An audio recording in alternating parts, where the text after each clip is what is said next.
जब वो आगरा गए तो जाहिर सी बात है जीजू जे ताजमहल भी गए होंगे। तो सिंस मतलब उनको इंटरेस्ट आया, तो जब वो ताजमहल फर्स्ट टाइम गए तो उन्होंने कहा oh my God what a creation, इतना अच्छा किसी ने आर्किटेक्चर कैसे बनाया, इट इज़ सो अमेजिंग। तो उन्होंने ऐसे ही रैंडमली पासिंग बाय इंसान को पूछा who created this, who built this. तो उन्होंने बोला सामने वाले ने कि पता नहीं साहब। तो जे ने बोला अच्छा पता नहीं साहब, oh my God he such a great man, मेरे को पता नहीं साहब को मिलना पड़ेगा कुछ भी हो जाए।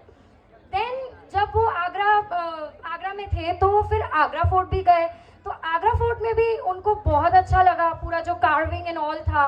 तो उसके बाद अगेन उन्होंने रैंडम पासिंग बाय इंसान को पूछा कि who did this, who built this. तो उनको अगेन आंसर मिला पता नहीं साहब।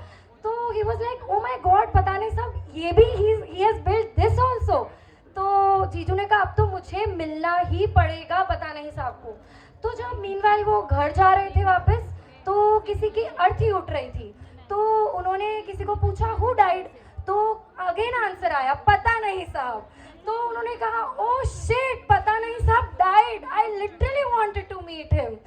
तो जीजू बहुत उदास होके घर चले गए एंड उन्होंने अपने नाना को बोला कि नाना I really wanted to meet this पता नहीं साहब who built such a nice architecture the Taj Mahal and Agra fort but he died. तो नाना ने कहा हे भगवान इस लड़के का तो कुछ करना पड़ेगा, इसके लिए तो मुझे इंडियन बहू लानी पड़ेगी। और दादी जी और नानी जी का भी ऐसे कि दादी जी बिट्स पिलानी के कैंपस में जब जे विजिट किया करते थे तो उन्होंने जे को कहा कि तुम गाय को चारा खिला के आओ। तो उन्होंने कहा ओके। तो सिंस जे सबका बड़ों का बहुत मान रखते हैं एंड सबकी रिस्पेक्ट करते हैं, तो उन्होंने मतलब उन्होंने चले गए वो गाय को चारा खिलाने। तो वहाँ पे जब आदित्य जे पहुंचे वहाँ, तो उन्होंने देखा कि गाय अपना मुंह चला रही है एंड उसके मुंह से कुछ सफेद झाग बाहर आ रहा है। तो उन्होंने गाय को कहा कि okay I won't invade your privacy, you please brush your teeth then I will come. तो फिर जब वो वापस चले आए तो दादी जी ने उन्हें पूछा कि तुम वापस क्यों चले आए। तो उन्होंने कहा वो दादी जी गाय ब्रश कर रही थी तो I not invade her personal space. तो दादी जी ने कहा हे भगवान इस लड़के का तो मुझे कुछ करना ही पड़ेगा, इसके लिए तो मुझे इंडियन बहू लानी ही पड़ेगी।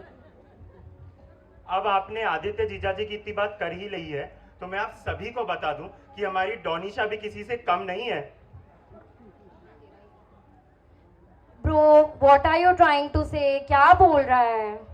और नहीं तो क्या, ये तब की बात है जब डॉलू दी जयपुर रहने आई थी। तो जब वो जयपुर रहने आई थी तो कभी जब दादी उसे रोटी बनाने के लिए कहती थी तो या तो गुजरात का नक्शा या फिर राजस्थान का नक्शा बना देती थी। आखिर उसने गुजरात और राजस्थान के अलावा देखा ही क्या था।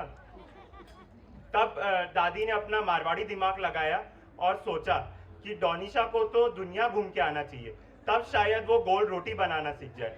दादी भी खुश, डोनिशा भी खुश, और हमारी डोनिशा ने भी दुनिया घूमने का सिलसिला लंदन से चालू किया।